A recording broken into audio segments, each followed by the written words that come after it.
how to get shit done.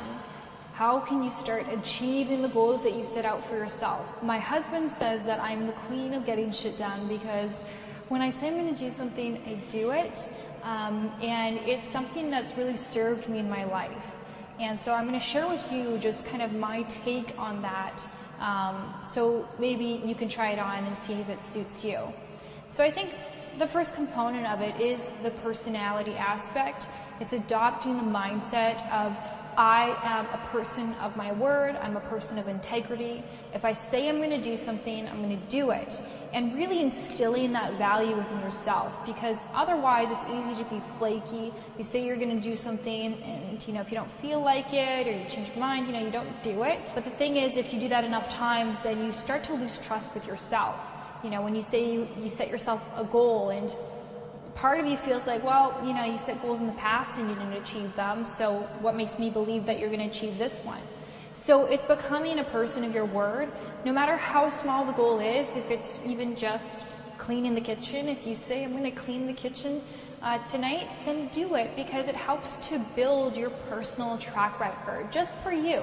It helps you to build self-confidence in knowing that you are a person of your word and knowing that you're a person who does achieve the goals that you set out for yourself.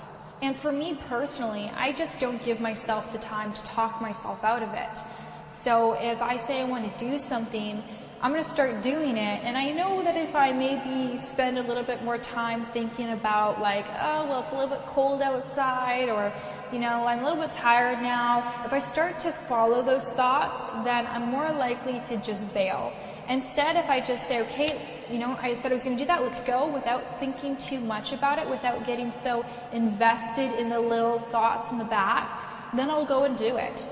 So that works for me. I don't know how, you can really practice that, but for me, I'm just like, hey, I decided it was something I wanted to do, so let's just do it before I talk myself out of it. Now, the most important thing of getting shit done is having a plan. Why is that important? Well, if you don't have a plan, how do you know what to do? So that's important, and part of having a plan is first and foremost setting goals for yourself. So what is your outcome? What is your purpose? What do you want to achieve? You have to decide what that is, and once you have decided what the goal is, you say, okay, now how can I break that down?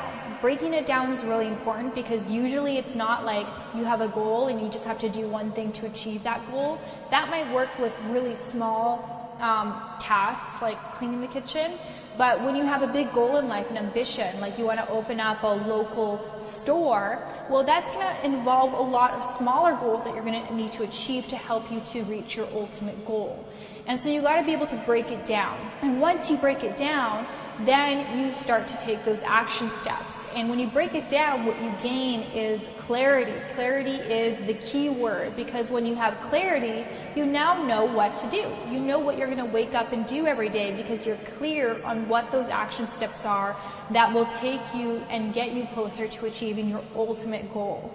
So let's do an example here. Actually, why don't I just use an example from my personal life? I'm just winging this, by the way. So let's say, for example, in my personal life, I had the goal that I wanted to build an e-commerce brand. Okay, I wanted to build a successful e-commerce business because I wanted to, first of all, when you set a goal, you don't just set the goal. You have to also say the reasons why you are setting the goal. What do you want to achieve? How do you want to feel? Why is that important? Because goals can be hard to achieve, right? There's a lot of shit that can happen, a lot of things that can go wrong. It can be very frustrating, very challenging. And if you keep your why in mind, you remember why, the ultimate outcome, the reason I started this in the first place, then that can keep you on track. Otherwise, it's just so easy to bail when things get hard. So you know the reasons why. So for me, I wanted to achieve financial freedom. I wanted to do an online business, so I had flexibility to travel the world, to not be set in one schedule, so that I can do what I want during the day and choose my work hours and be my own boss, and all of my reasons why. And I said, okay, so if that's the goal, now what do I need to do in order to get there? And so I break it down into a smaller goal, and I say, okay, well, first step is I need to first find a product that I'm going to sell. You can't start a brand, an online brand, e-commerce brand without a product. And so I'll have to do some product research in order to find that product, okay? And so maybe in order to do the product research, I might invest in some tools like Jungle Scout or Helium 10. Those tools might be able to help me to find unique products. Okay, so that's something else.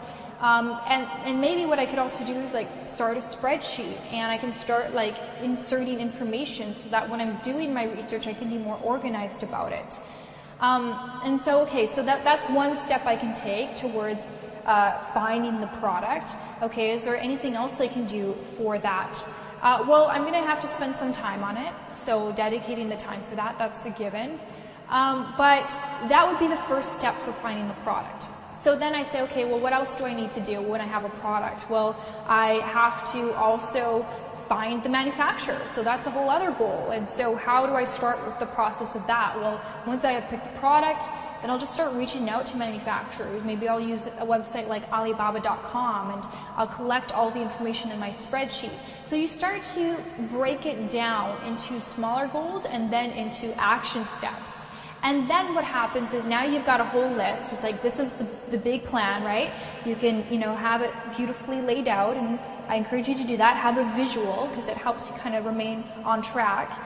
And you say, okay, now what would be the most high leverage thing to start with? What should I be working on right now today? And then you might start, okay, this is where I need to start. Okay, this is the priority here. And the other stuff can hold on. Like, you can't do it all at once, right? You got to choose what was going to be more important.